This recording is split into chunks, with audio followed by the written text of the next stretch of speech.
Hello বন্ধুরা, welcome to Sutapa's রান্নাঘর। কাল আমি তোমাদের একটা কড়াইশুঁটি কচুরি রেসিপি শেয়ার করেছি, তার সাথে আলুর দম যেটা শেয়ার করেছিলাম সেটা আজকে তোমাদের সাথে শেয়ার করছি। এটা কিন্তু কচুরি, লুচি, পরোটা, ফ্রাইড রাইস সবের সাথে খেতে দারুণ লাগে। তাহলে চলো দেরি না করে রেসিপিটা শুরু করছি। এখানে আমি 1 কেজি আলু নিয়ে নিয়েছি। আলুগুলো দুভাগ করে প্রথমে আলুগুলোকে সুন্দর করে ছুলে আমি সেদ্ধ করে নিচ্ছি, আর সেদ্ধর সময় দিয়ে দিচ্ছি পরিমাণ মতো নুন, কারণ পরে নুনটা ঢোকে না। তো সেদ্ধ করে আমি জলটা ফেলে নিয়েছি। আর এখানে আমি কিছু মশলা নিয়ে নিয়েছি। এখানে নিয়েছি 2টো পেঁয়াজ, 2 ইঞ্চি আদা, 7-8 কোয়া রসুন, আর একটা টমেটো, আর একটা কাঁচা লঙ্কা। এটার একটা পেস্ট বানিয়ে নেব। কড়াইতে দিয়ে দিয়েছি 4 চামচের মতন সর্ষের তেল। প্রথমে আলুগুলোকে আমি একটু ভেজে নেব। নুন হলুদ কিছুই দেব না, কারণ সেদ্ধর সময় আমি নুন দিয়েছিলাম। এমনি একটু আলুগুলোকে লাল করে ভেজে নেব। এর আগেও কিন্তু শীতকালীন নতুন যে আলুগুলো হয় সেইটার একটা রেসিপি আমি আলুর দমে শেয়ার করেছি। সেটা আর এটা কিন্তু সম্পূর্ণ আলাদা, টেস্টও কিন্তু সম্পূর্ণ আলাদা।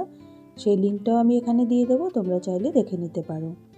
তো আলুগুলো দেখো একটু লাল হয়ে ভাজা হয়ে গেছে, এবার তুলে নিচ্ছি।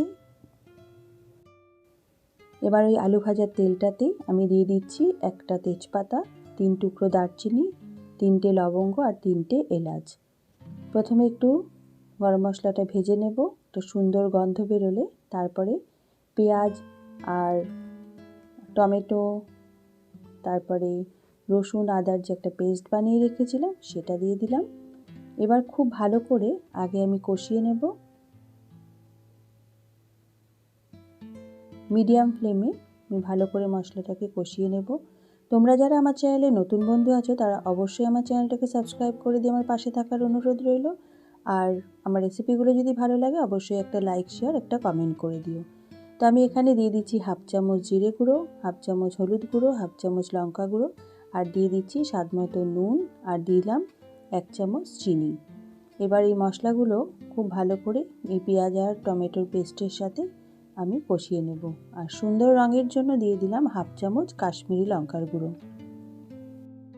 খুব ভালো করে এবার মশলাটা মিডিয়াম ফ্লেমে কষাতে থাকবো। আর যতক্ষণ এটা কষছে ততক্ষণ আমি আরেকটা মশলা বানিয়ে নেব। এখানে দিয়ে দিয়েছি বড় চামচের 2 চামচ টক দই, 2 চামচ পোস্ত, আর দিয়েছি 10 থেকে 12টা কাজু। এবার সুন্দর একটা পেস্ট বানিয়ে নেব। প্রয়োজন হলে তোমরা অল্প একটু জলও দিতে পারো।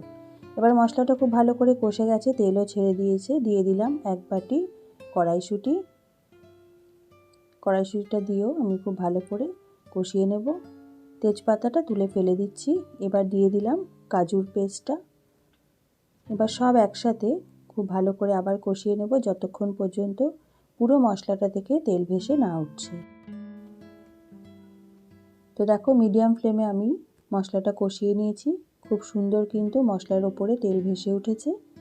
এবার ভেজে রাখা আলুগুলো আমি মিশিয়ে দেব। আলুগুলো দিয়ে মশলার সাথে খুব ভালো করে আমি মিনিট 5 সাথে কষিয়ে নেব। আলুটা কিন্তু অলরেডি সেদ্ধ করা আছে এবং আমি খুব সুন্দর করে ভেজেও নিয়েছি। এবার দিয়ে দিলাম পরিমাণ মতন জল। এবার ভালো করে নাড়া দিয়ে আমি ঝোলটা খানিকক্ষণ ফুটতে দেব।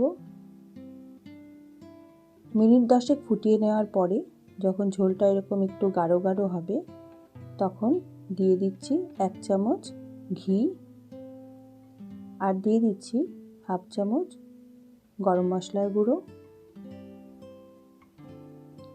আর দিচ্ছি সামান্য একটু জয়িত্রীর গুঁড়ো। এটা আমি গ্রেট করে দিয়ে দিচ্ছি। এবার খুব ভালো করে মিশিয়ে নিয়ে আমি নামিয়ে নেব। তো বন্ধুরা দেখলে তো কত ইজি কিন্তু এই আলুর দমের রেসিপিটা, কিন্তু খেতে অসাধারণ হয়। এবার আমি নামিয়ে সার্ভ করে দিয়েছি। তো কালকে যে কড়াইশুঁটির কচুরিটা আমি শেয়ার করেছিলাম তার সাথে আমি এই আলুর দমের রেসিপিটাই শেয়ার করেছিলাম। তো তোমরা বানিয়ে অবশ্যই দেখো আর কেমন লাগে আমাকে জানিও।